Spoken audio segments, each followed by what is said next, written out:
I just did all them tests, and they didn't say nothing about it. You are under arrest for driving under the influence of an intoxicating liquor. Can I call my lawyer, sir? No, sir, not at this point, no. Yeah. For most basketball players, their biggest fear is missing a game-winning shot.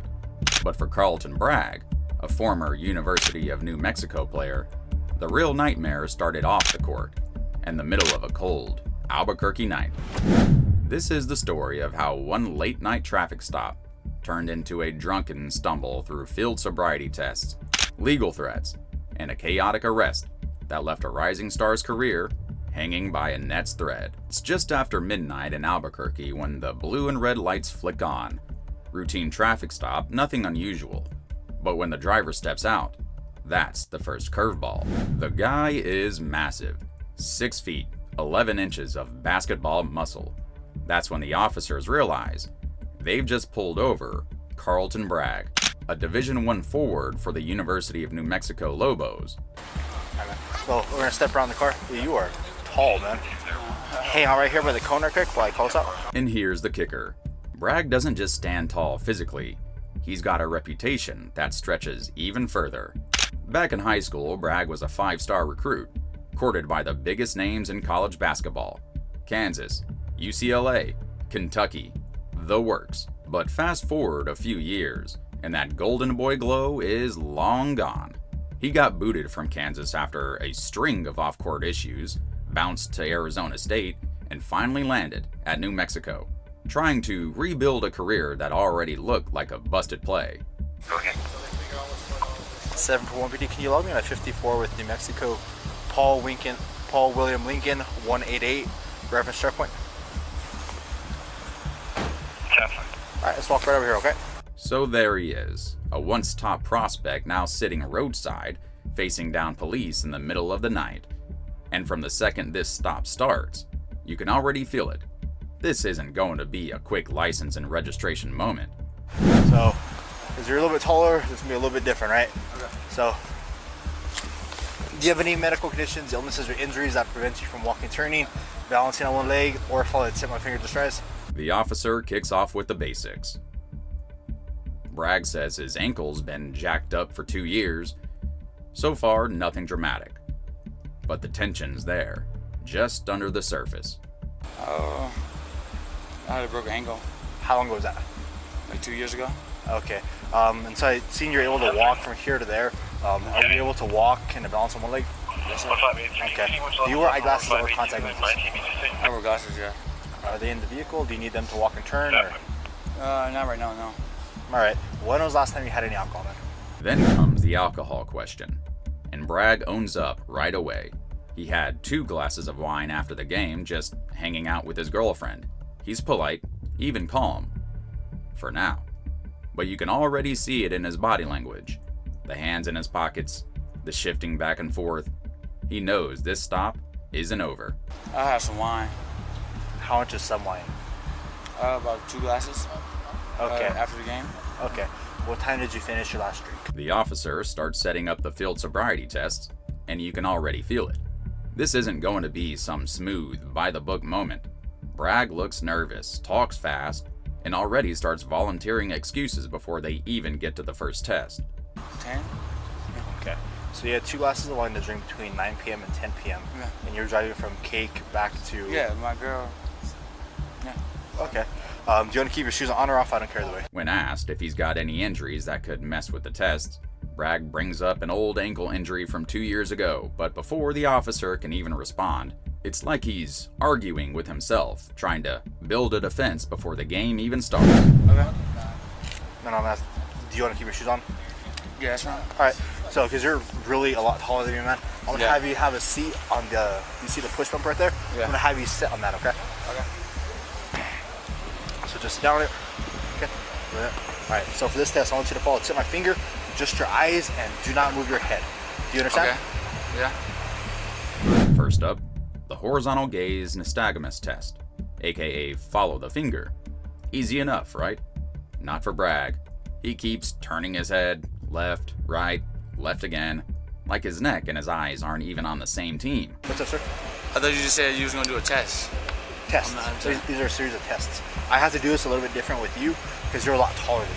Okay. can't. My fault. I'm sorry. If that makes sense. My How fault. tall are you? 6'11". I'm like 5'9". My fault, bro.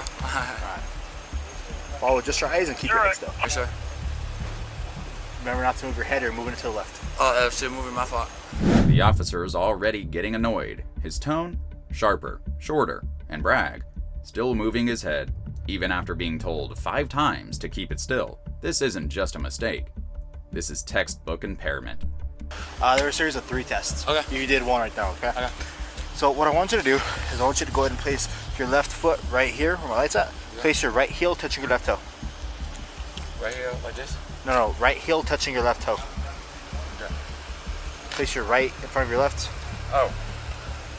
Next, the walk and turn test. Simple concept, heel to toe, straight line. But before the officer can even explain, Bragg's cutting him off, asking if he can take his shoes off like this is some kind of customer service request.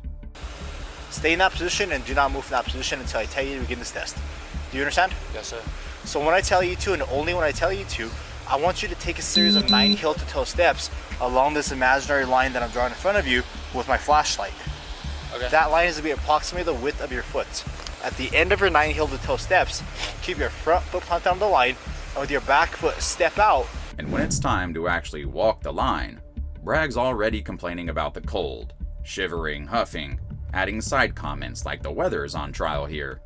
Totally gets you. Simulating your 9th step, keep your front foot planted on the line. With your back foot, use a series of short steps, turn yourself around. Yes, sir. 1, 2, 3. Bragg finally starts walking, but right away, he's off balance, arms flailing just a little too much, and you can see the officer's patience melting by the second. The officer reminds him, hands at his sides, count your steps out loud. Bragg's response? More talking about the cold, more self-pity commentary, and exactly zero awareness of how bad this looks. Warm up a little bit, like it's really like shivering, like my body is like really cold. Like I'm honestly like shivering. If you want to do some jumping jacks before this test, knock yourself out, man. Next up, the one-leg stand test. This is where Bragg's excuses go full court press. Before he even lifts a foot, he's already complaining again, talking about how cold he is and how this isn't fair for someone his size. Bragg tries to follow the instructions, but it's a disaster from the jump. His foot's not held right, his hands aren't at his sides, and the kicker, he forgets to count out loud completely. Choose to elevate. Keep the bottom of that foot flat and parallel to the ground. So can you show me that? I'm not done with my instructions yet, man. When the officer points out all the mistakes, Bragg instantly starts bargaining, asking if he can do the test again like this is a retake exam. The officer's done playing along. He tells Bragg the tests are over, and the results aren't looking good. At this point, it's not the cold, it's not the ankle, and it's definitely not the officer being unfair. It's just Carlton Bragg, fumbling every single play, right in front of the law. Based on your performance of these field sobriety tests, I don't believe you're safe to be driving at this point. Wait, come on. What? Put the handcuffs on and then we can talk. The field sobriety tests are done, and the officer doesn't hesitate. Carlton Bragg is officially under arrest for DUI, and Bragg's reaction? Total shock. He's turning his head wide-eyed, almost like he thinks the officer pulled over the wrong car. It's that moment where reality slams the door shut, and Bragg's still trying to keep a foot in fantasy. Then come the excuses. He swears he passed every test, even though the officer never said that. In his mind, if he just says it enough, maybe it becomes true. But that trick doesn't work on a body cam. It's on the inside. There you go. Call Ian right now. I couldn't secure without it. Right now. Alright, let's walk this way. 1 second. Next, Bragg shifts into damage control, spinning through excuses like a player stuck in a full court press. It's the cold weather, it's his old ankle injury, and then the classic move, my girlfriend's a lawyer, I need to call her right now. The officer shuts that down fast. By the time they're walking him back to the cruiser, Bragg's still arguing, still pushing for that phone call like it's some get-out-of-jail-free card. At this point, it's not about his rights, it's about control, and Bragg, he's losing all of it. There's 2 options. You can take it or you don't, okay? That's going to be your choice. He'll read you something very important, okay?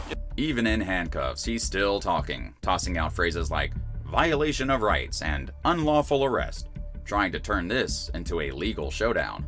But the officer doesn't bite. This isn't court.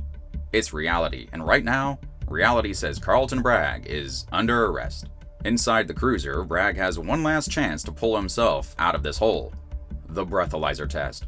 The officer explains New Mexico's Implied Consent Act, making it clear: refuse the test and lose your license for a full year.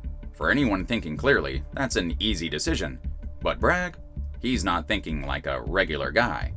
The officer lays it out one more time: take the test or face automatic penalties. But Bragg's not even listening. He's too busy arguing technicalities, asking if he can call his girlfriend first, saying he wants to check with a lawyer. I just did all them tests, and they didn't say nothing about it. Like, are you serious? Like, come on, man.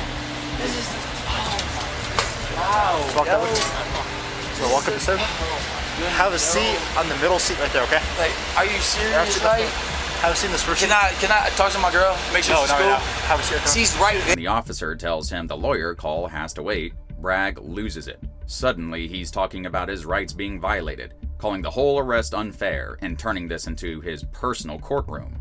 That's when Bragg pulls his boldest move yet, flat out refusing the breathalyzer. It's not just a bad decision. It's the kind of mistake that turns a regular DUI into an aggravated DUI. And Bragg? He doesn't even realize he just made things 10 times worse. Fast forward to later in the process, and the officer breaks the news. Can I ask what time it is, sir? It is 01:59. 01:59. I like it. So it's been exactly. Okay, I know how many minutes. Because Bragg refused the test, the DUI charge gets upgraded.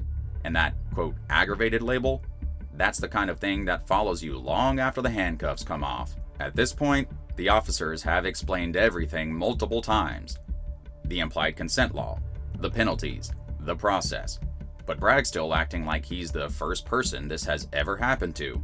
He's talking in circles, arguing with the breathalyzer machine itself. And at one point, he even says he knew this was coming. 7 Toscan liquor. Are you serious? Yes, sir. Okay. How can you do that when it's 30 seconds already over? Like, all the 20, I don't understand, but I'm in court. Back in the cruiser, Bragg finally hears the words he can't talk his way out of: aggravated DUI. But instead of taking it in, Bragg starts spiraling. It's the cold air, it's unfair, the officer's wrong, his lawyer girlfriend could fix everything. The same tired excuses, just on repeat. And then comes the twist. Bragg knew this was coming. He admits, on camera, that he already knew refusing the breath test meant automatic aggravated DUI. He just gambled anyway. Any investigation at this point, sir, so no. What do you mean, no investigation? Y'all can't agree. From there, it's straight to booking. The fingerprinting, the paperwork, the mugshot. It all happens whether Bragg accepts it or not. This is the final buzzer on a career that once had NBA potential. And Bragg talked himself into the loss. Talent opens doors, but ego can slam them shut. Bragg could have walked away with a warning or a minor charge, but his pride, excuses, and refusal to listen turned a traffic stop into a career disaster. Until we meet again, remember to stay safe and keep informed.